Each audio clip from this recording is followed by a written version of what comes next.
Hello everyone. This is lecture number 7 of my NEBOSH IGC free training series. In this lecture, I will discuss the concept of health and safety culture in an organization. A strong health and safety culture means that everyone in the organization is dedicated to working safely and preventing accidents. It goes beyond simply following safety rules out of compliance. Safety becomes a top priority for everyone involved.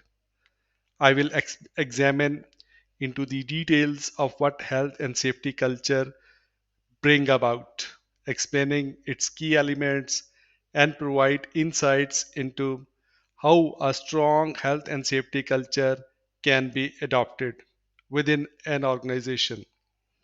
Overall, the lecture aims to educate the audience about the importance of health and safety culture and offer guidance on promoting a strong culture of safety within the organization.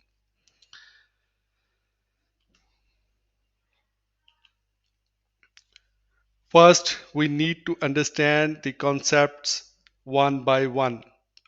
Health. It is a state of complete physical, mental, and social well being, and not merely the absence of disease or ill health. For example, a person may be free of disease, but he may not be healthy if he is constantly stressed, has poor social relationships, or does not eat a healthy diet or exercise regularly. Another example, a person who works in a factory where asbestos, it is a naturally occurring mineral fiber that was widely used in various industries for its desirable properties such as heat resistance, insulations, durability, and strength.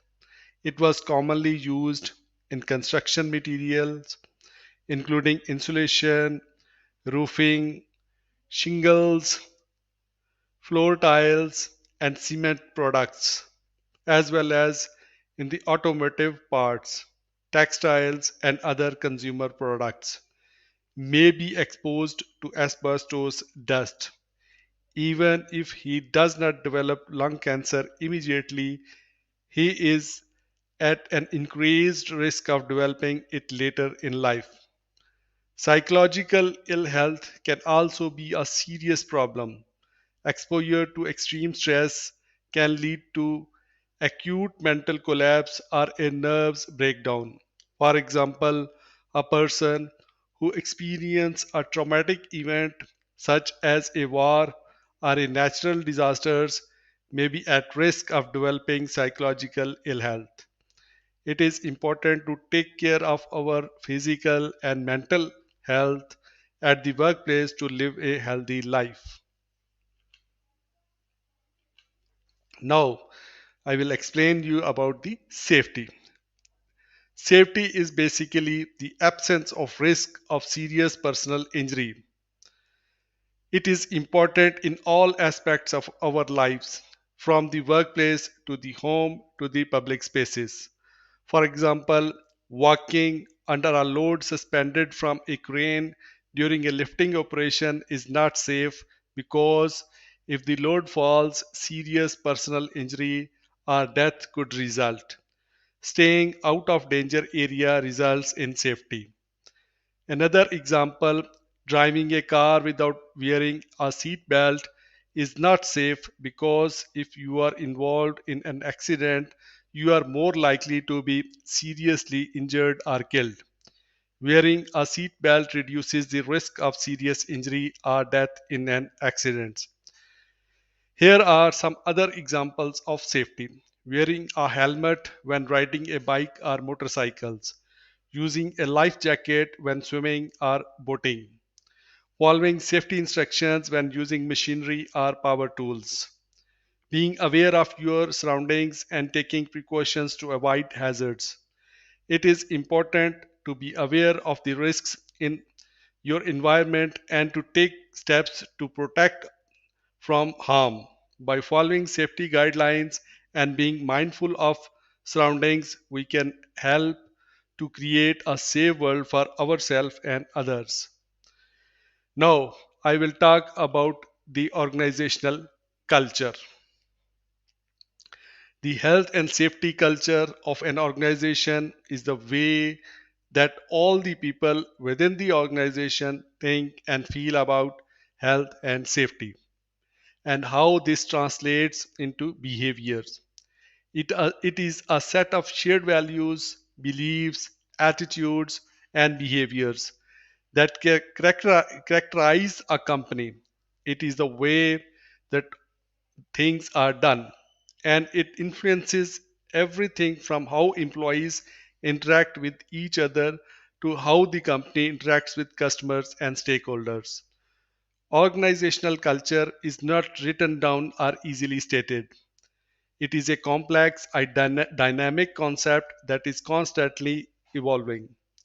However, there are some common elements of organizational culture that can be identified, such as values. The core values of an organization or its guiding principles. They define what the organization stands for and what is important to it. Beliefs. The beliefs of an organization are its assumptions about the world and how it works. They influence how the organization makes decisions and take action. Attitudes. The attitude of an organization are the way that employees feel about their work, their colleagues, and the company as a whole. Behaviors. The behaviors of an organization are the way that employees act and interact with each other. They are influenced by the organization's values, beliefs, and attitudes.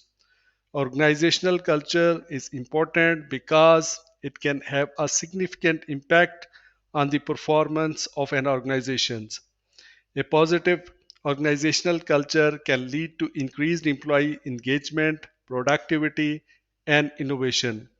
It can also help to attract and retain top talent.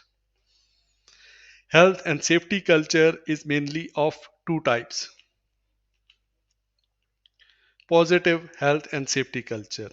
A positive health and safety culture refers to an organizational environment in which safety is valued, prioritized, and rooted in the daily operation and behaviors of all employees. It goes beyond mere compliance with regulations and emphasizes a proactive approach to preventing harm to employees. In a positive health and safety culture, everyone in the organization, from management to workers, is actively committed to working safely and preventing accidents. Negative health and safety culture refers to an organizational environment where safety is not given sufficient importance or priority. It places employees at greater risks, leading to increased accidents, injuries, and potential long term health effects. It can also result in lower morale, decreased productivity, increased absenteeism, and a negative impact on the organization's reputations. So, in this way, I have explained you about health and safety culture of an organization. I hope now you are clear about the concept. Thank you for your time, and we will meet in the next lecture soon.